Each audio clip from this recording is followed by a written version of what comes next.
estamos aquí, señoras y señores, muy buenas tardes. Rocío, la 1:10, ¿qué tal? Sí, ya estamos en directo, muy bien, muy buenas tardes a todo el mundo que está ahora mismo frente al televisor disfrutando del programa más saludable de toda Castilla y León. De toda Castilla y León y de toda España, seguramente. ¿Por qué no? Hasta las 2:30 estaremos con todos ustedes disfrutando de la salud, disfrutando del bienestar y dándoles alguno que otro consejo para que su vida sea un poquito más fácil.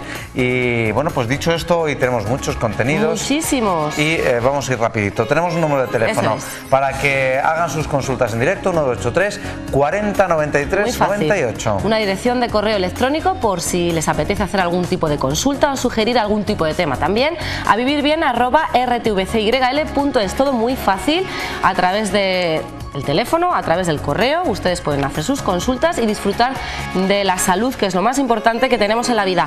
¿Nos vamos al sumario? Eso es, no nos demoramos más. Miércoles 29 de junio estamos de fiesta en Burgos, Segovia y Zamora y por supuesto también en Plató.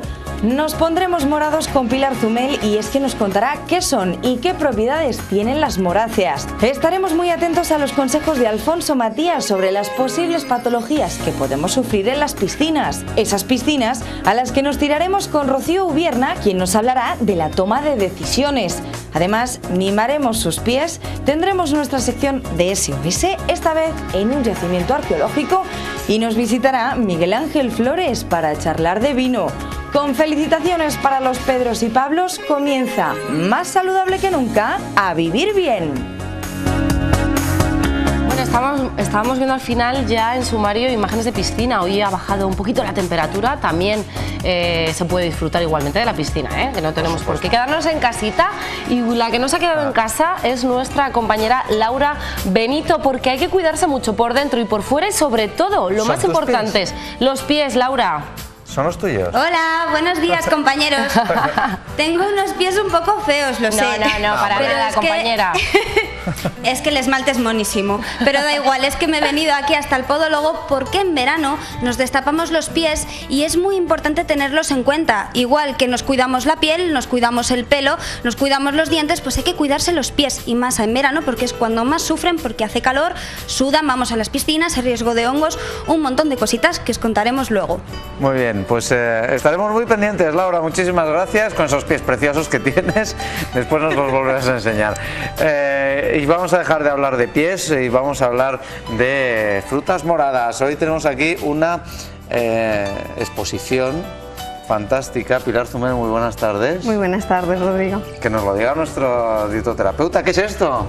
Te iba a decir, arriésgate a decir el nombre porque no todo el mundo sabe que son brevas. Brevas, efectivamente. Claro, y es que son higos, no, son brevas. Son brevas. Vienen de del mismo árbol, pero es el primer. Hay dos tipos de higueras, unas que dan higos y brevas y otras solo higos. Pues cuando dan higos y brevas, el primer fruto que dan, que es justo ahora la época de las brevas. Y es ahora donde hay que aprovecharlas porque es un fruto que dura muy poco tiempo porque se estropea inmediatamente, y entonces una vez que lo compramos con ese aspecto marchito y arrugado es justo cuando nos está dando indicaciones de cuando tiene todas las propiedades a su punto, pues luego nos dura 3 o 4 días y esto es un margen de tiempo muy corto y es justo ahora esta semana que tenemos que disfrutar de todas sus propiedades que van a ser muy buenas. Ahora nos cuentas, pero nos aconsejas, efectivamente, si vemos en una frutería, tienen que tener un aspecto no demasiado bonito, ¿no? Para que esté más madura y tenga más propiedades. Muchas veces la fruta madura dicen que no tiene tantas propiedades como cuando no está tan madura. Pero en este caso igual, ¿no? Su aspecto feucho nos está indicando justo un estado de madurez y de propiedades nutritivas a punto. Tú date cuenta que esto, dentro de que lo llamamos fruto, no es un fruto como tal, entonces no tiene, digamos, la misma comparación. Una naranja marchita es una naranja cuya cáscara, que está preparada para protegerle, el hecho en sí de que esté marchita es síntoma de que hay un deterioro. Esto no tiene como tal una protección, porque esto es un sicono que llaman, que es un fruto y es una flor madura, no tiene una cáscara, no tiene una protección, con lo cual ese aspecto arrugado no es sinónimo de deterioro, puesto que no hay una piel externa que realmente le proteja, ¿no? Es una flor carnosa, es un conjunto de flores carnosas que se han convertido en fruto por esa maduración, pero no está, digamos, en la misma comparativa que una naranja estropeada, claro, o deteriorada. Bueno, hoy hablamos no solo de brevas, sino de todo el conjunto de las moráceas, ¿verdad? Moráceas. Donde se encuentra, por supuesto, la mora, pero cuidado, no la de zarzamora, ¿no? Eso es. Ahí está la mora y está la zarzamora, pertenecen a dos familias distintas y en este caso la mora del árbol es la que tiene las mismas propiedades que el higo y la breva en este caso.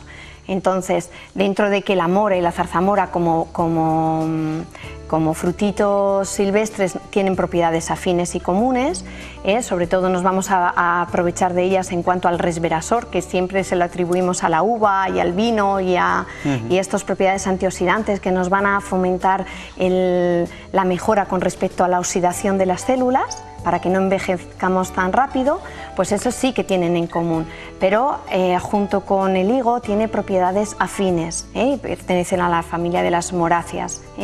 Y estas tienen propiedades sí, afines, pero conservan las mejores propiedades cada fruta. Cada fruta tiene unas propiedades diferentes, no, mejores, peores. Mejora el hígado.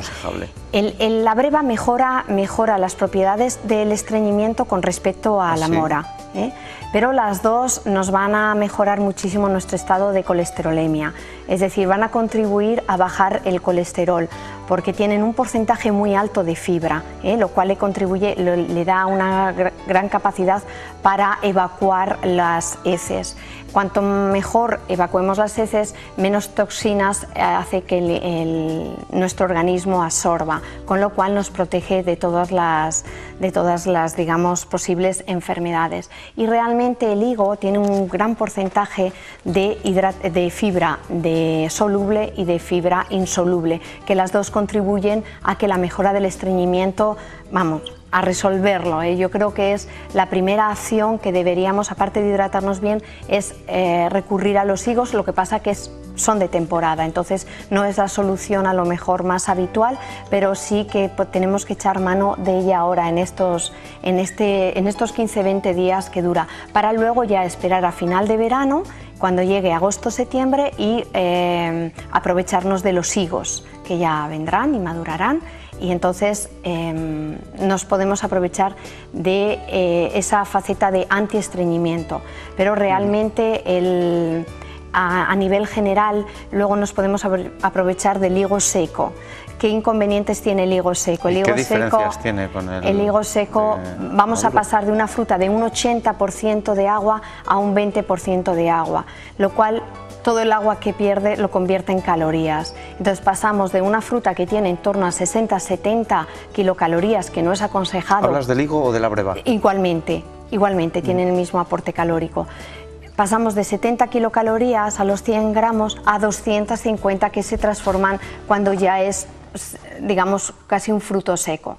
Pero no deja de ser, dentro de que no es el fruto, el alimento ideal para una época de dieta, sí que puede ser beneficioso para este tipo de gente que, aun queriendo hacer dieta, tiene problemas intestinales, porque el propio beneficio del higo para arrastrar las impurezas del organismo no le contrasta esas 70 kilocalorías que tiene, que a lo mejor con respecto pues a otras frutas, ¿no? Una mandarina, una nectarina, que tiene menos. Entonces sí que conviene no abusar de ella, pero como no abusar de ninguna, pero sí mantenerla presente. En cualquier caso, si se está haciendo dieta, yo me imagino que esto como tentempié también viene muy bien, porque no aporta tantísimas calorías y además, al ser muy dulce, nos quita esa sensación de hambre, ¿verdad? Eso es muy saciante. Entonces se habla de que un higo al día, un higo a la hora, a lo largo de toda la mañana, nos mantiene muy bien los niveles de azúcares, aparte que son azúcares muy ricos en minerales, porque nos dan un gran aporte de calcio, bajo en sodio, con lo cual nos van a eliminar muy bien los minerales, va a ser magnesio, y entonces no es ese azúcar inmediato de asimilación rápida, sino que a mayores nos va a aportar minerales. Entonces es un buen aporte de energía, sobre todo para los niños, para las personas embarazadas, para los ancianos, y siempre es preferible comerlo con respecto a una golosina, ¿eh? Claro, por eso supuesto. sí, siempre, siempre. No hay que descartar, porque es que los higos tienen, pues eso, la fama de que tienen muchas calorías, pero más las tiene cosas que no reparamos en ellas y a menor dosis, como son las gominolas, ¿no? O un pastelito. O un pastelito. Y la mejor gominola para un niño es este tipo de manjares que nos da la naturaleza. Y cuando no los tenemos presentes, por este hecho en sí de que la temporada pasa, siempre recurrir a la versión de frutos secos, o deshidratados, que son las mejores gominolas y garantías de que las personas van a estar mejor nutridas. Por supuesto. Y en cuanto a las moras, ¿hablamos de las mismas calorías? No, las calorías de las moras se ponen en 30 kilocalorías como mucho. Los 100 gramos. Los 100 gramos, siempre se hace la comparativa a los 100 gramos. La mora, lo que tenemos que tener en cuenta es que esté muy bien madura, en muy buen estado de madurez, porque cuando está verde, cuando está todavía ese tono agrio, que tienden a agrio, pero si tienen mayor porcentaje ¿sabes? La mora es muy alargada, tiene muchas bolitas. Cuando el 50% de esa mora es verde, tiene unas sustancias que tienden a ser alucinógenas. Bueno. Entonces sí que hay que tener cuidado, porque es muy fácil abusar, si uno tiene un moral, abusar en cierta medida de ello. Y cuando las personas dicen, pues me sentaron mal, pues estuve mal, y es que puede ser cierto, porque tiene en estado verde, no en estado maduro. En estado maduro ya se degrada esa sustancia, pero en estado verde, cuando comemos la mora verde negra, puede darnos así sentir alucinaciones. Bueno, pues ahora nos quedaremos comiendo estas brevas. Disfrutarlas a mi salud. Y yo no sé si les hemos dicho últimamente que el programa llega a su fin, esta temporada llega a su fin, será el próximo día 15 de julio, pero hoy nos toca algo que nos da mucha pena, que es despedirnos de Pilar. Hoy es su última intervención en esta temporada.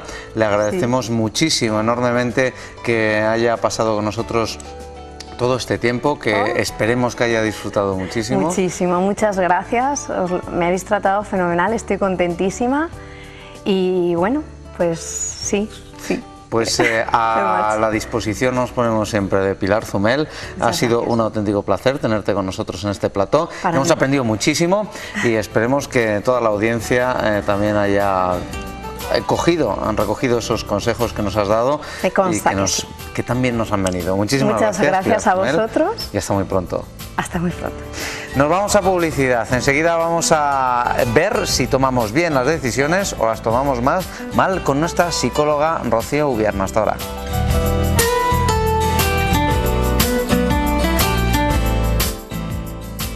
La tiña. La tiña es una enfermedad que creo que ha vuelto otra vez a surgir. Esta es una enfermedad que es un hongo, es la tiña tonsuran que se llama, es un hongo que come el pelo y se mete incluso en la raíz del pelo y deja calvas. La tiña son unos hongos que se meten por debajo de la piel y que es contagioso. La tiña es una enfermedad que se da en los colegios, que tienen los niños, me parece que es de la piel en la cabeza. La tiña es una enfermedad del cuero cabelludo, me parece, no tengo mucha idea. Se ve como una cosa roja que sale en el cuerpo y pica. La tiña es una enfermedad producida por los gatos, que debe ser, yo no la conozco ni la he visto nunca, pero debe ser bastante por todo el cuerpo, en la piel, y que debe de picar.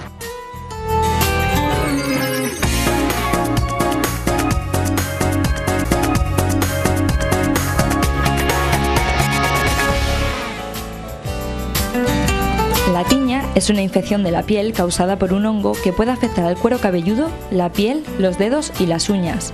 Aunque los niños sean más susceptibles a infectarse ante esta enfermedad, puede afectar a cualquier persona. Puede contagiarse de forma directa a través del contacto físico o de forma indirecta a través del contacto con elementos como máquinas para cortar el cabello o las duchas. Los síntomas de la tiña incluyen erupción cutánea y circular con bordes rojizos muy definidos, pérdida del cabello en la zona infectada y decoloración en las uñas. Para su tratamiento se recomienda aplicar polvos, lociones y cremas sobre la infección. Si esta es severa o persistente, se deberá administrar medicamentos antimicóticos orales. Una de las patologías que ha vuelto a resurgir, ya existía hace muchos años y de repente otra vez está surgiendo. Bueno, y ahora sí. No sabemos si después Alfonso Matía querrá incluirla dentro de las patologías típicas del verano de las piscinas. Ya lo veremos. Pero vamos a hablar de otra cosa ahora. Eso es, porque bueno, yo creo que ya todo el mundo ha acabado el curso, todo el mundo, hoy se cierran los colegios, muchos estudiantes tienen que tomar decisiones porque llega el momento de pasarse a otro momento de la vida como es la universidad, ¿verdad, Rodrigo? Que es una decisión bastante difícil. ¿Tú la tomaste rápido? ¿Ya sabías lo que querías estudiar? Yo tuve mis dudas al principio, pero después lo tenía clarísimo. A mí el periodismo me apasionó desde el primer momento que la conocí. Si lo tienes claro, muy bien, pero si no lo tienes claro, ahí entra la parte de la psicología y de ello vamos a hablar con nuestra psicóloga de juventud, Rocío Ubierna. Muy buenas tardes, Rocío, bienvenida. Buenas tardes, gracias. Bien morena que ya estás. Bueno, un poco. Estamos aprovechando el momento para ir a las piscinas, que es verano, muy bien, pero no vamos a hablar de ello, vamos a hablar de la toma de decisiones. Y sí que es verdad, ¿no?, que la juventud, tomar decisiones a la hora de estudiar ya es como un factor, ¿no?, de madurez más. Sí, hay muchos jóvenes, adolescentes que no quieren tomar esta decisión, o bien porque no quieren madurar, una forma de rebeldía frente a sus padres, porque seguramente han estado todo el curso intentándoles inculcar lo que quieren que estudien. Entonces es una manera también de rebelarse, y en este caso sería una decisión que es obligatoria, ¿no?, que es externa y se nos obliga. Por lo tanto, no se toma tan fácilmente como las decisiones internas cuando vemos que necesitamos un cambio en la vida por diferentes factores. Como tampoco queremos porque ahora habrá mucha gente viéndonos que dirá, bueno, yo no tengo que hacer la carrera, pero tengo que tomar decisiones. Consejos para tomar decisiones de forma lógica y coherente, ¿cómo puede ser? ¿Cómo podemos hacer? Lo primero es toma de conciencia de la decisión que hay que tomar, porque estamos tomando decisiones continuamente, ¿no? Pero unas tienen más peso como otras, como en este caso, ¿qué voy a hacer después de estudiar bachillerato? En este caso. Entonces, una vez que se tiene conciencia de el futuro, cómo va a influir esa decisión, tendremos que autoevaluarnos, es decir, cómo vemos nuestras capacidades, nuestras habilidades para poder tomar esa decisión y valorar si vamos a ser capaces de lo que estamos queriendo hacer en el futuro.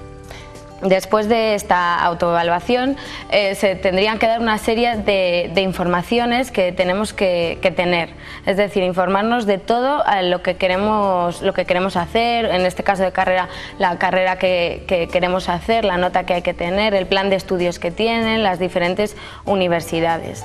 Luego también habría que poner la integración de las dos cosas, de las habilidades que yo tengo y la universidad a la que quiero ir.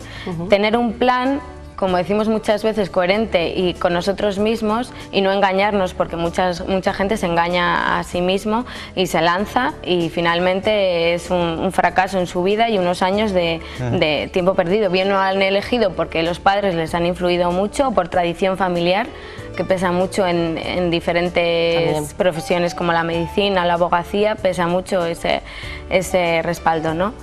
Entonces yo aconsejaría eso, sobre todo ser capaz de integrar las habilidades que una persona tiene con lo que requiere, lo que quiero conseguir. Dentro de esas habilidades, Rocío, también entrarían las cualidades que puede tener una persona, porque a lo mejor es bueno en una cosa diferente a la que ha elegido para estudiar. Sí, esto desde muy pequeñito se le tiene que inculcar al niño y resaltarle en lo que él destaca, para que se vaya formando en lo que a él le gusta, no lo que a nosotros nos gustaría que fuese, ¿no? A los padres en este caso. Entonces, desde muy pequeños se les tiene que dar una serie de habilidades y posibilidades para que destaquen en esas cualidades. Siempre se habla también de ese componente vocacional que tiene una carrera o que tiene al final una profesión. Yo no sé si tiene que influir demasiado en este sentido para la toma de una decisión o no.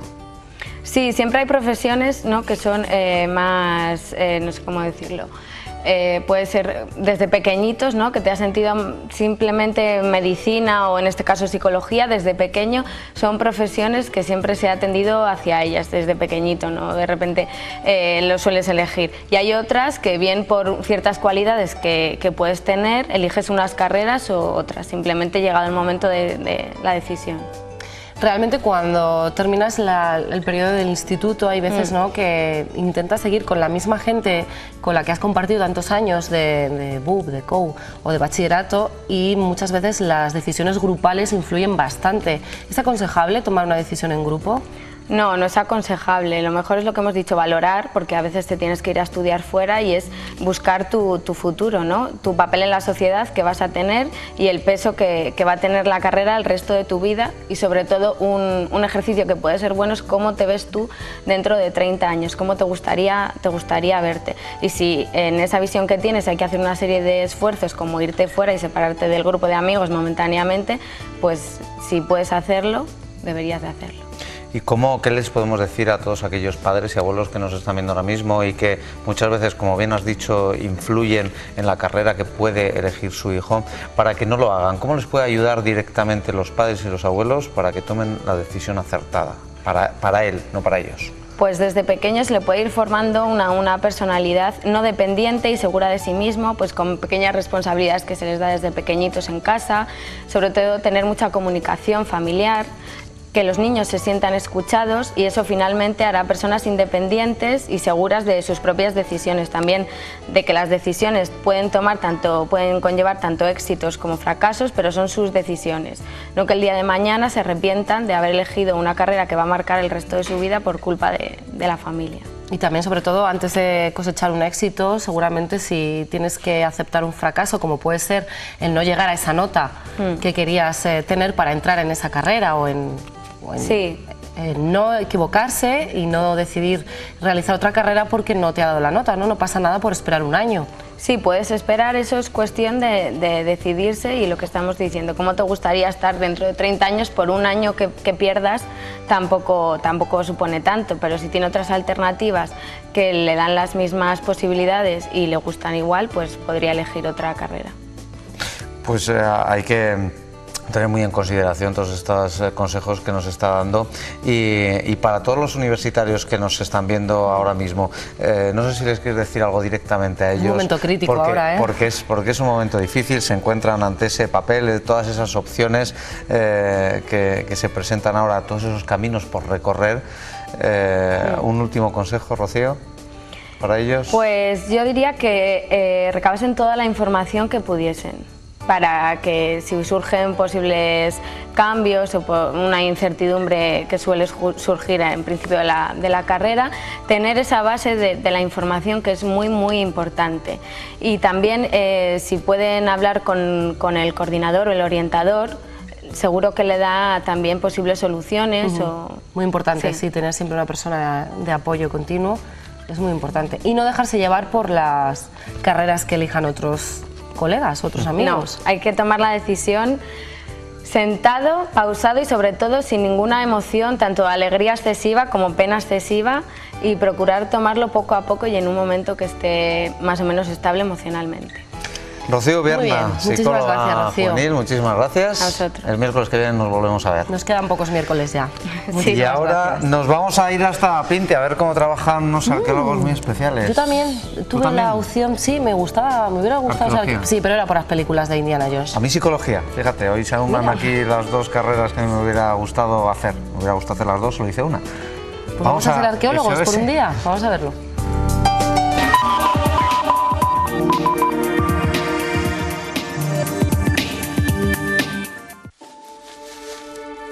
Destapar aquello que está oculto para conocernos mejor, esa es una parte de su trabajo. Los arqueólogos son los encargados de darnos un pasado. Para conocer cómo, cuándo y con qué medios trabajan, nos hemos acercado al yacimiento de Pintia, en el municipio vallisoletano de Padilla de Duero. Pintia es un yacimiento vácteo romano, quizá uno de los más importantes por ser el más conocido. Son las primeras ciudades de nuestra historia, de este territorio de la meseta norte del centro de la cuenca del Duero, que tenemos aproximadamente unos 60.000, entre 60.000 y 100.000 enterramientos bajo nuestros pies. Es un cúmulo de información para hacer la reconstrucción social de estas gentes bacceas impresionante, y hoy por hoy es el único yacimiento funerario que se conoce en toda la región bacea, que ocupó la friolera de 45.000 kilómetros cuadrados en pleno centro de la comunidad de Castilla y León. El cementerio es quizá la joya, ¿no? La joya de la corona por todo ese potencial que tiene, aunque luego, bueno, pues recientemente estamos descubriendo otras joyas. Claro, la muralla es la primera muralla también que hemos documentado el año pasado y que intervendremos en el mes que viene, en el mes de julio.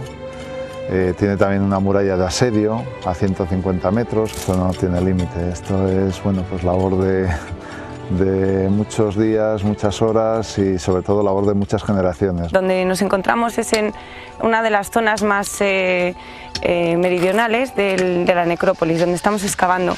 Es un área del siglo IV a.C., estamos en una zona de las más antiguas de la necrópolis y por tanto también de la ocupación del poblado de Pintia. En este primer sector están definiendo ya las manchas, es decir, los hoyos de diferente coloración donde probablemente se encuentren algunas de las tumbas.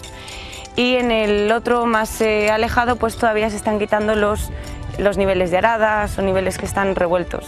Jornadas de trabajo de campo que comienzan muy pronto y que desarrollan en los meses de verano, con algunas herramientas que les resultarán familiares. Audrey está vaciando, buscando uno de los hoyos, a ver si encontramos alguna tumba, y en ese proceso se necesitan una serie de objetos fundamentalmente. Para el trabajo no todavía fino del todo. Se utiliza el paletín, el recogedor y el capazo. Para empezar se necesitan una serie de instrumentos básicos para poder llegar hasta al nivel donde se encuentran los hoyos de las tumbas. Instrumentos de labranza casi. Pico, pala, cribas, azadilla, media luna, todo ese material, toda la tierra que sale se criba para poder recuperar pues todos los fragmentos de cerámica, cuentas, huesos, etc. Va a empezar a excavar el interior de una urna cineraria bastante antigua, aparecido en este sector. Estamos hablando de un enterramiento del siglo IV a.C., muy probablemente. Y en el interior hay pues una serie de objetos de bronce, de hierro, además de los restos quemados, los restos de hueso. Siempre a los arqueólogos se nos identifica con ese tipo de materiales, brochas, cinceles, pues herramientas de mucho cuidadito, pero también hemos visto cómo se trabaja con el pico, con la pala, evidentemente, y sin olvidar siempre el indispensable carretillo, que es el que nos permite trasladar la tierra de un lugar a otro. Una profesión que a veces, como lo que buscan, está oculta. Accedemos a una fuente documental que no está en los archivos, que no está catalogada, que hay que descubrir y que está bajo tierra y esperando, ¿no?, que la pongamos en conocimiento, que vea la luz. La arqueología probablemente todavía le falta calar socialmente, ¿no? No sé si es Atapuerca, todos ahora pensamos en Atapuerca es la excepción, ¿no?, probablemente, que confirma la regla. Ser arqueólogo no es una tarea sencilla y no es fácil vivir de ello. No es un patrimonio oculto seguramente, ¿no?, que está bajo tierra, que no se ve.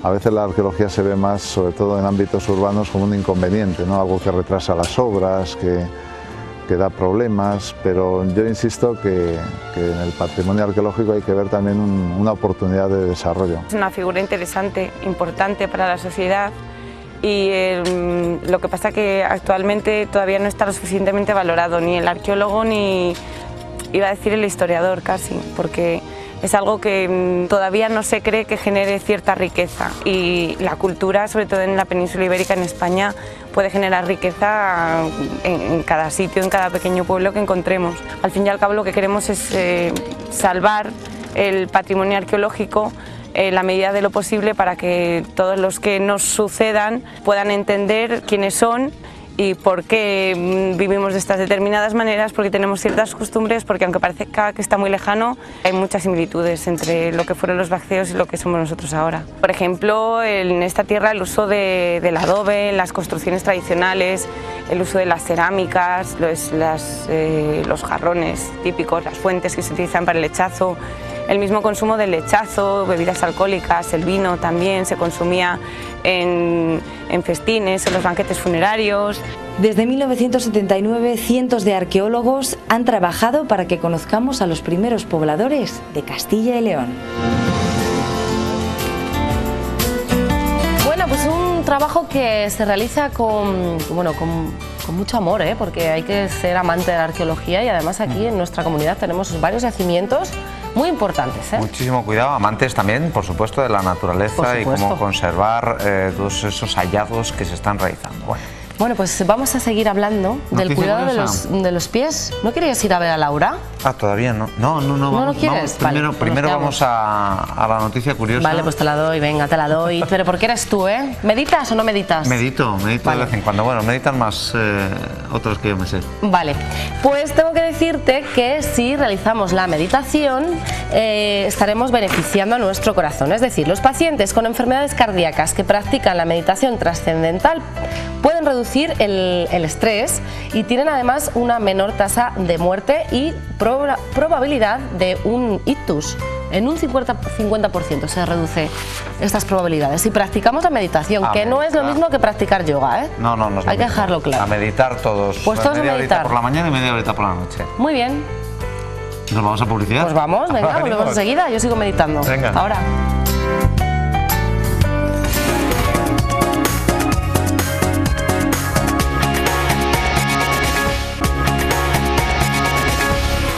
Regresamos, estamos casi rozando el mediodía, las 2 de la tarde, seguimos en directo y seguimos hablando de temas que nos interesan y mucho, sobre todo ahora en verano. Disfrutando, yo creo que además el tema que vamos a tratar ahora nos interesa para seguir hablando con Alfonso Matía en un ratito. En un ratito y además también, Rodrigo, sobre todo a nosotras, a las chicas, a las mujeres que tenemos que lucir los pies en verano y lucir esos tacones tan maravillosos. Mira quién anda por aquí. De los que podemos presumir porque somos chicas y podemos llevar tacones. Laura además hoy ha venido con tacones, que siempre viene en planito y venía bien guapa. Luciendo unos pies estupendos, que hay que cuidarlos, Laura. Hola, buenas tardes otra vez, chicos. Sigo aquí en la clínica de podológica, ¿está bien dicho? Puede ser, María José. Clínica de Podología del Paseo Zorrilla. Estoy con María José Carballo, que es aquí la compañera podóloga, y es la delegada del Colegio Oficial de Podólogos de Castilla y León. Sí. ¿No es así? Sí. Nosotros aquí desde el colegio estamos siempre intentando hacer una buena educación podológica. Hemos creado algunos folletos también para que la gente sepa cuáles son las recomendaciones y estamos teniendo muy buena aceptación para que la gente conozca lo que realmente interesa saber sobre los pies. Porque es muy importante cuidarse los pies y más en verano, porque están más expuestos, están expuestos al sol, les hacemos rozaduras con el calzado y es muy común un problema que es el de la uña encarnada, que todo viene por el corte de uñas. ¿Cómo debemos cortarnos las uñas? Bueno, las uñas siempre se dice que hay que cortarlas rectas. En realidad esa sería la forma ideal. También es cierto que muchas veces las uñas tienen su propia forma y hay que cortarlas con arreglo a la forma que tiene la uña para no meternos más de lo que la uña dice. Hay veces que puede haber algunos pequeños callos subungueales en el borde de la uña, que es como consecuencia de los traumatismos repetitivos que salen por el calzado, y entonces hay veces que hay que meterse un poco más, pero eso sí que es necesario ya mejor ir a un podólogo para que lo haga y le mande a hacer el corte como tiene que hacerse. ¿Y qué nos comenta del calzado?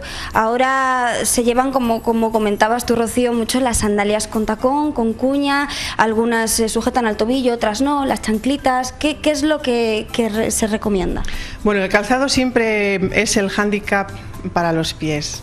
No todo, evidentemente, pero sí que este tipo de calzado de tacón inestable pues no es muy favorecedor para el pie. El calzado tiene que tener unas características, sobre todo que sujete, no puede haber una inclinación excesiva porque luego duele el antepié, que es una de las patologías más comunes que solemos tener en consulta. El calzado muy descalzo, para la gente que tiene un determinado tipo de pie como el pie cabo, puede ocasionar los dedos en garra si no hay una buena sujeción. Y efectivamente la sandalia es recomendable en verano porque evita también otros problemas de transpiración. Para la gente que tiene algún problema en los dedos por estar metido en el calzado, pues se nota mucha mejoría. Pero el calzado tiene que ser siempre adaptado al pie, bien cómodo, sujeto y que dé una estabilidad. El tacón nunca es bueno y las cuñas, bueno, hay zapatos que tienen un poco de cuña, pero que no son muy altos, que bueno, no es tan mal si el pie lo aguanta. De todas formas, el pie lo dice. Va a ser verdad que para estar guapa hay que sufrir, pero siempre hay que tener cuidado con los pies. Y como comentábamos, en verano hay enfermedades específicas de los pies, porque estamos expuestos a unas condiciones climatológicas y ambientales que son diferentes con respecto al invierno. Sí, en el verano, te dije antes que el pie va más descansado, ¿eh? La verdad es que en el verano el pie va mejor, pero es cierto que se anda mucho descalzo, la gente va a piscinas, entonces es muy común aquí coger transmisiones de hongos, papilomas, sobre todo en las consultas después del verano suele haber un índice alto de papilomas por las piscinas, la sudoración que tiene es un vehículo para poder tener esta patología. Nosotros desde el programa, chicos, siempre hemos hablado de lo importante que es protegerse la piel en verano para evitar problemas a largo plazo. Y a veces yo creo que no nos preocupamos tanto de los pies, que también tienen piel y también se queman. Sí, los pies, como cuando vamos a la playa se nos llena enseguida de arena, nunca nos echamos protección. Nosotros lo que recomendamos es que se dé una buena protección antes de ir a la playa, para que no se llene de arena y no se empaste. Y la protección tiene que ser muy alta. Tiene que ser pues de un 50 para arriba. Claro, porque los pies, como van siempre en el zapato, no están acostumbrados a que les dé el sol. Y para acabar muy rápidamente, María José, hay un congreso nacional que se celebra todos los años de podología, que este año es en Valencia, pero... Sí, este año es en Valencia, pero el año que viene lo vamos a hacer aquí en Valladolid, el Congreso Nacional de Podología.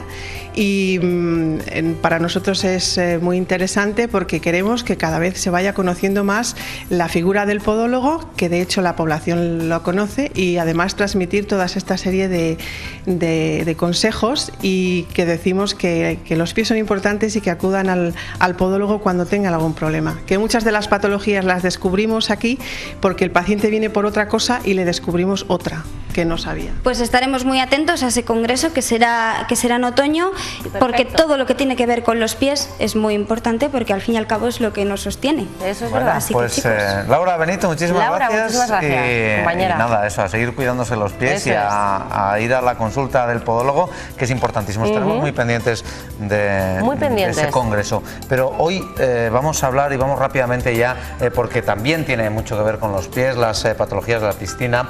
Alfonso Matía, médico general, muy buenas tardes. Buenas tardes. Buenas tardes. Esa es una de los cuidados que tenemos que tener precisamente en los pies, ¿no? Uno de los cuidados que hay que tener, efectivamente, en las piscinas, porque ya sabéis que la humedad es algo que es muy bueno para los hongos, con lo cual es muy fácil que se contagien en verano en las piscinas las micosis.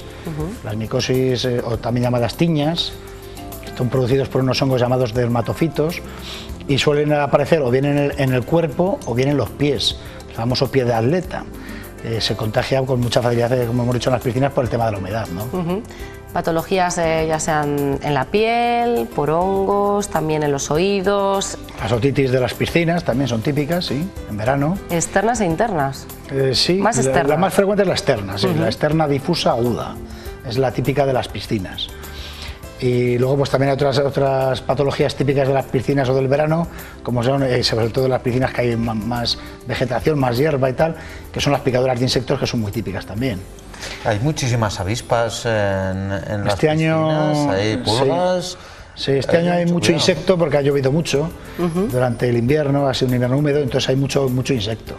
Y sí que se ven con mucha frecuencia picaduras de insectos. Sí. ¿Qué tenemos que hacer para que no nos piquen o cuando nos pican ya? Pues hombre, para que no te piquen, hay gente que tiene predisposición a que le piquen. Sí. Ay, sangre dulce, ¿no? Eso dicen, no se sabe muy bien por qué, pero vamos, hay gente que tiene mucha predisposición y gente que no tiene tanta. Y, hombre, hay repelentes y productos cosméticos que parece ser que ahuyentan un poco el insecto y que hace más difícil que te pique. Pero vamos, una vez que te ha picado, lo que se debe de hacer es lavar la zona donde te ha picado. Si fuera un insecto que te hubiera dejado aguijón, retirarlo, claro. Y lo primero es aplicar hielo local, y luego se tratan con bien antihistamínicos o bien corticoides tópicos en cremita, para quitar un poco el picor, quitar la inflamación, la induración, etcétera. Hay ocasiones cuando uno tiene una reactividad especial hacia el veneno del insecto que te ha picado y se te inflama mucho, hay una gran reacción, pues a veces usamos los corticoides sistémicos, el famoso Urbasón. Y luego lo que también hay que tener siempre, poner un poco de cuidado es, no deja de ser una picadura, un punto de entrada en la piel y hay que hacer una profilaxis antitetánica, porque las picaduras son heridas que pueden tetanígenas, pueden producir tétano, entonces sí que se debe hacer una profilaxis antitetánica también. Mucho ojo también a las madres, con los niños, con esa dermatitis atópica que muchas veces, bueno, casi siempre es contagiosa. Las madres permiten que los niños se bañen y pueden contagiar a otros niños también. Mucho ojito. Las micosis, sí. Las micosis son contagiosas, entonces sí que se debe de utilizar, o sea, para los pies es importante el llevar tus chanclas, no pisar zonas que pisa todo el mundo, eso es interesante, usar una toalla tuya, usar toallas de otras personas, eso es interesante, porque sí que es cierto que se contagian. Y son patologías, bueno, la típica micosis cutánea del cuerpo, lo que llamamos la tiña corporis. La lesión es una lesión redondeada, rojiza, que pica y que lo llamamos con carácter anular porque a medida que va creciendo un poco parece como que el centro se va curando, entonces da una sensación de anillo, entonces se llama lesión anular o herpes circinado, es la lesión típica. Eso es contagioso y puede aparecer en más sitios, entonces, bueno, pues eso normalmente lo que hacemos es tratarlo con antifúngicos o bien tópicos, que se suelen utilizar los imidazoles, el miconazol, el sertraconazol, o a veces hay que usarlos ya por vía sistémica, la glixiofulvina, la terbifavina, y a veces utilizamos también imidazoles por vía sistémica como el fluconazol, el ketoconazol y el itraconazol. Eso es lo que se suele utilizar. Eso son lo que son las tiñas, las dermatofitosis típicas. ¿La verruga plantar o el papiloma? Eso es un virus, eso ya no es ¿Sigue existiendo? Un hongo, sí, sigue existiendo. Eso ya es un virus, no es un hongo. Es muy típico lo de los pies, lo que hemos hablado, el pie de atleta, que eso se suele dar en varones y además jóvenes. Eso lo que te produce es una maceración entre los dedos, fisurización, ahí como está la piel como abierta y como muy macerada. A veces da también erupciones un poco como ampollosas. Y eso pues lo mismo, hay que tratarlo pues tópicamente con cremas, aunque la verdad es que el pie de atleta tiende mucho a recidivar, con lo cual a veces lo tenemos que tratar por vía sistémica con medicamentos orales. Luego hay otra patología también de hongos que no es esto mismo, sino que no es que se produzca más en verano, pero se nota más en verano, que es la pitiriasis versicolor, que son esas manchitas blancas, o sea, esas máculas, y que lo que hay es está la piel como menos pigmentada, hipopigmentaciones, que suele ser en el tronco y en la raíz de los brazos, en los hombros. Entonces no es que sea típica del verano, pero en verano cuando uno está más moreno se nota mucho más. ¿Y eso es contagioso? Eso no es contagioso. Pero tiene cura, es decir, desaparece. Sí, se trata también con antifúngicos tópicos y el que mejor va es el sulfuro de selenio. Eso no es contagioso, no tiene ningún peligro de contagio como el otro que estábamos hablando de las dermatofitosis. Y luego hay otra variedad de pitiriasis que se llama la pitiriasis alba, que es muy típica en adolescentes, que lo habréis visto alguna vez, que también se nota mucho en verano porque el niño está moreno y notas que tienen las mejillas como unos rosetones blancos y también hipopigmentados en los brazos y sobre todo en las mejillas. Eso se llama la pitiriasis alba y es lo mismo, también es una enfermedad por hongo y también se trata con antifúngicos tópicos, ¿no? ¿Cómo y por qué motivos nos cogemos una otitis? ¿Hay gente que está más predispuesta a cogérsela? Hay gente más predispuesta y también, sí, gente que está predispuesta y que con facilidad se coge otitis en verano, pues es a los que les recomendamos usar tapones. Tapones cuando van a la piscina, claro. Y se cogen, pues generalmente son por unos gérmenes saprófitos, que la Pseudomonas aeruginosa y el estafilococo. Entonces lo que te produce es una inflamación. Suelen ser otitis externas, agudas, difusas. Producen, principalmente los síntomas son otalgia, o sea, dolor de oídos, y otorrea, secreción por el oído.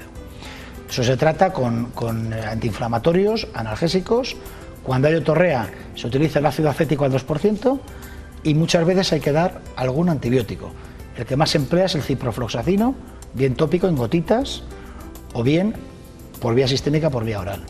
Eso es la otitis típica de la piscina, del nadador, también se llama. En fin. Ajá. Y la conjuntivitis, ¿no? También mucho cuidado a esas personas. La conjuntivitis suele ser más bien irritativa. Lentillas, quizás. Sí, suele ser más irritativa por el cloro, muchas veces. Y eso en muchas ocasiones a veces ni se trata, no se trata con nada, a veces con alguna lágrima de estas para humedecer el ojo, pero no tiene demasiado problema. Hay otras veces que sí, que son infecciosas, entonces en ese caso sí que habría que utilizar, si es bacteriana, algún colirio con antibiótico. Y si es vírica, pues generalmente se emplean antiinflamatorios, o a veces incluso siendo víricas también se emplean colirios con antibiótico y corticoide. Porque si tanto la otitis como la conjuntivitis no se tratan bien, ¿pueden conllevar algún peligro futuro? Pues hombre, son infecciones, entonces tú si la infección no la quitas, pues los gérmenes siguen proliferando ahí y te pueden llegar a profundizar en el oído, y la otitis, que en principio es externa, puede hacerse media. O sea, lo digo porque muchas veces por dejadez. Hombre, conviene que en el momento que tú veas que tienes mucho dolor, que hay otorrea, o sea que hay una secreción, sí se debe de tratar, porque ya te digo, al ser procesos infecciosos, sé que la proliferación bacteriana va a aumentar si tú no lo tratas con un antibiótico, entonces a veces sí que hay que tratar. Mucho cuidado, las piscinas son para disfrutar, pero también tienen sus riesgos. Sí, pero eso, la gente que ya tiene facilidad para otitis, que lo saben ya ellos, pues lo que se recomienda son los tapones que les hay de silicona, hay varios tipos, y con eso muchas veces es mucho más difícil que se coja la otitis. Bueno, esperemos que no coger nada en este que periodo estival. Procurar no ponerse enfermo. Sí, que si no nos tienes a todos en la consulta todo el día. Muchísimas gracias. Y tú también tienes que disfrutar del verano. Alfonso, gracias. Nos vemos la semana que viene. Encantado. La semana que viene. Seguimos, nos vamos a publicidad. Rodrigo, a la vuelta vamos a hablar de algo que se puede disfrutar todo el año, pero en verano hay que tener especial cuidado también y saber cómo tomarlo. Siempre hay que tomarlo con muchísima moderación. Les hablamos, como no, del vino. Hasta ahora. Los días largos y el calor nocturno son una mala combinación para las personas con insomnio. Si además trasnocha y cambia las rutinas a la hora de acostarse, el problema de sueño se agrava. Uno de los recursos más antiguos es la lechuga, pues ha sido utilizada toda la vida como sedante suave. También favorece la digestión y es antiespasmódica. La lechuga aparece todo el año en el mercado, pero en primavera y en verano es cuando crecen las variedades de forma natural. Además, tiene un alto contenido en agua y fibra saciante. Para inducir el sueño se hace una infusión con los tallos blancos de la lechuga, hirviéndolos en agua, ya que el látex del tallo es el que tiene las propiedades sedantes.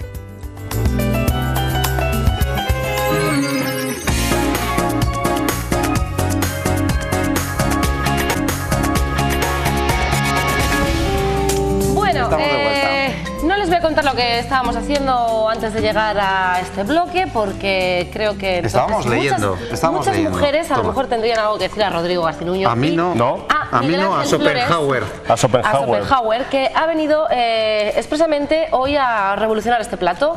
Él es enólogo, ya le conocen, uno de los enólogos yo creo más divertido. Sí, porque hoy mira qué camiseta llevo. Sí, vienes muy divertido hoy.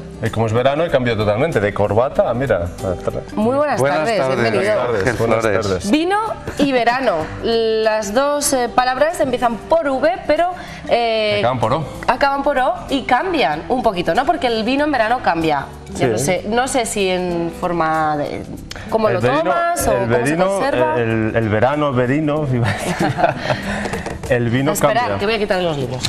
Claro, estos me quitan los libros, vale, bien. De verdad, ¿cómo te pones? El vino en verano cambia bastante porque es un elemento, que ha estado con nosotros toda 7.000, 8.000 años con la humanidad, y resulta que en verano, en los últimos 50 años, el vino se convierte en algo poco atractivo para ¿Pero por qué? Si está más fresquito y entra mejor. Claro, como el verano se asocia a mucha sed, a refrescarte permanentemente, pues resulta que el vino, como se le ha puesto ese apelativo de corbata, de seriedad, de algo con mucho boato, noches románticas y tal, pues resulta que se va alejando, y además como está esa clase cultural social con ese establishment de que quien entendía de vinos era alguien como muy serio y muy tal, pues por eso hoy he cambiado un poco la estética. Lo que quieres es quitar, ¿no? Un poco. Claro, hay que quitarle. Pero lo que sí está claro ahora mismo, hoy por hoy, la cerveza en verano le gana el puesto sin lugar a dudas al vino, pero también hay que decir que una bebida no muy fría refrigera un poquito más que la cerveza. Claro. El cuerpo, con lo cual el tema del refresco todavía está en duda, ¿no? Claro, vamos a ver, es que el problema de la cerveza, y bueno, yo voy a recordar aquí a todos los espectadores, hace 25 años la cerveza se tomaba como unos 6 grados por encima de ahora. Se tomaba en la franja sobre todo en el sur de España, incluso, que es donde se ha empezado a congelar la cerveza, etcétera, etcétera. La cerveza más europea del mundo pues se toma a una temperatura muy alta, muy alta, ¿no? Entonces nosotros lo que tenemos es una cuestión de que hemos ido bajando el consumo de cerveza a 3, 5, 2, 3 grados. Entonces es muy difícil competir con un producto que tiene un 95% de agua, un 5% de alcohol, que tiene algo de espuma, que es gratificante, la espuma graciosa, ese toque de amargo, que es muy bueno, muy complejo, que tomado 2, 3 cañas de cerveza, pues es muy bueno también y muy saludable. Claro, competir con un vino que mínimo tiene 12 grados de alcohol, que un 80% es agua, y que servido frío pierde, bueno, eso es cuestionable, pierde sus características, pero no las pierde realmente, ¿no? Y además hay vinos, concreto en esta zona, en Valladolid, en la zona de Rueda, hay vinos que ya se están haciendo, bueno, pues como yo hice vinos en Valdepeñas, vinos con parada fermentativa tipo Chianti, que tienen nada más que 4 grados de alcohol, ¿no? Pues bueno, eso también habría que un poco competir, pero luego también están los grandes factores de que el sector del vino no hace ese favor en el verano de favorecerse a sí mismo mediante una publicidad más o menos generalista, fresca, ¿no? Fresca, hacer el atractivo de que, bueno, pues que consumiendo el vino, el tanino del vino en el tinto es muy saludable, que, bueno, pues todas esas características, que todo con esa moderación de consumo, sin esos excesos de la fiesta, de las fiestas de que nos echamos con el vino, nos manchamos, por ejemplo, La Rioja, la fiesta del vino, que todo el mundo se está manchando y tal. Bueno, yo creo que eso es, digamos, lo terriblemente famoso, por decirlo de algún modo, y dejamos a que todo el sector se vaya minimizando. Sí que queríamos un poco dar a conocer, ¿no?, el vino entre la juventud. Claro. Que la juventud sepa qué vino debe tomar, que en verano es una buena opción para divertirse, siempre con moderación. Claro. Hace poquito, no sé si habéis tenido la posibilidad de ver ese reportaje que elaboraron, no me acuerdo ahora mismo en qué cadena, en Pamplona, una de las ciudades pioneras en organizar la fiesta del vino con gente joven, dando a catar buenos vinos de la zona, como una alternativa al botellón, ¿no? Eso sería algo muy bueno para practicar en Vamos a ver, primero yo creo que el problema fundamental de la gente joven, en mi opinión, y esto es meterme camisas quizá de 11 varas, es que el concepto de educación es muy complejo y viene, digamos, por 3 pilares fundamentales. Uno es las relaciones humanas de la edad, otro es los colegios donde residen y fundamentalmente la familia donde vienen, ¿vale? Entonces, esos 3 pilares fundamentales ahora mismo están desencajados, no hay una conexión entre ellos. Entonces, cuando un individuo de 12, 13, 14, 15 años va apareciendo y desapareciendo de su entorno familiar, que es su estructura más cercana, va apareciendo y juntándose con gente inexperta, que es su grupo zonal, y se conecta en un colegio, realmente todo eso va en un que nadie quiere poner cortes, nadie quiere poner nadie quiere poner NO en prohibiciones. Entonces, nos encontramos que chavales de 16, 14, 15 años, sociológicamente a nivel nacional e internacional, se encuentran con esta botella y se la empapan así, directamente, sin ningún complejo. Y han saltado cualitativamente de la superprotección que tenemos en los 18 años, que es un menor, por ejemplo, en mi taberna en Toledo no puede entrar solo a pedir un vaso de agua, porque si entras solo en un espacio, a mí me pueden hasta denunciar. O sea, curiosamente, hemos cambiado ese entonces. Entonces, ¿cómo podemos hacerlo? Pues muy sencillo, haciendo políticas educacionales. Yo creo que en los planes nacionales de educación, a los jóvenes en zonas productoras, enseñándoles sin complejos cómo es una fermentación, sin complejos qué es la crianza de la planta de la vid, y sin complejos enseñarle qué es un mosto, enseñarle lo que es el producto más cercano y ir explicándolo. Qué duda cabe que es muy difícil hacer entender que, claro, alcohol, droga, mala salud, etcétera, etcétera. Es muy complicado. Pero los chavales jóvenes, que es el motor, por ejemplo, esos productos de 4 o 5 grados de graduación alcohólica, vinos blancos frescos, vinos rosados en consumo, acompañados a lo mejor con actos lúdicos de música, con un acto de tal, alrededor y tal, a lo mejor, y haciendo unas catas divertidas, como por ejemplo esto de las catas que me han dejado hoy aquí en Valladolid una amiga, pues haciendo cosas como esta, entregando a lo mejor papeles un poco a lo mejor diseñados que esto, o no sé, y haciendo atractivo de que... Ampliando, ¿no? Ampliando un poco el tema. Y sin ningún todos. complejo hacer ese concepto y tener en cuenta eso. Claro, nos queda poquito tiempo, vale. y a mí sí que me gustaría y me interesaría desmitificar algo que quizás los puristas, como siempre, se nos pueden echar encima. El vino hay que tomarle a la temperatura que dicen que hay que tomarle, se puede tomar un poquito más fresquito, ¿se puede echar hielo a un vino blanco, por ejemplo? Vamos a ver, un vino blanco, por ejemplo, se debería en verano, sin complejos algunos, muchos vinos blancos se les puede echar, ¿por qué no?, un poquito de hielo, para estar mucho más frescos, más fríos. ¿No se le echa hielo a la ginebra? ¿No se le echa hielo al whisky? Bueno, así sin complejos, ¿eh? Los vinos tintos, ¿por qué no se les enfría? Pues se les puede enfriar perfectamente. ¿Por qué no meterlos en una cubitera con agua helada? Y a la hora que vamos consumiendo, el vino va teniendo menor cantidad en la botella, de tal modo que se va a estar estando más frío, más fresco. Pues ¿por qué no servir el vino tinto sin ningún complejo a 8 o 10 grados? La temperatura ambiente la marcan los franceses, pero en Francia, normalmente de media, en una habitación normal, incluso en verano, están rozando los 16-18 grados. Como mínimo. Claro. Entonces, claro, por ahí se toma a temperatura ambiente. Claro, nosotros tomar aquí, por ejemplo, en Almería o aquí en Valladolid estos días que ha habido calor, o en Madrid, por ejemplo, tomar un vino a 22 grados. Madrid había fuego ayer. Ayer era terrible. Sí, en Madrid. lo sé. Entonces había fuego. Entonces meter un vino a temperatura ambiente es, vamos, inasequible al desaliento. Hay que tomar agua helada. Pues ¿por qué no enfriar los vinos? Sin complejos. Y para el verano, pues vinos muy fresquitos, cavas, sangría. Y además es un fenómeno de socialización. Y tiene mucho que ver siempre con las amistades y con las despedidas, con las bienvenidas. Nos tenemos que ir. Miguel Ángel Flores, un placer como siempre que te acerques por aquí con nosotros. Ha sido un placer tenerte en A Vivir Bien. Ya sabes que se acaba el programa prontito, así que muchísimas gracias por haberte pasado por aquí y te esperamos la temporada que viene. Nos vamos a tomar un vino saludable. Gracias, Miguel Ángel, y volvemos mañana a la misma hora en el mismo sitio. Hasta mañana a la 1:10.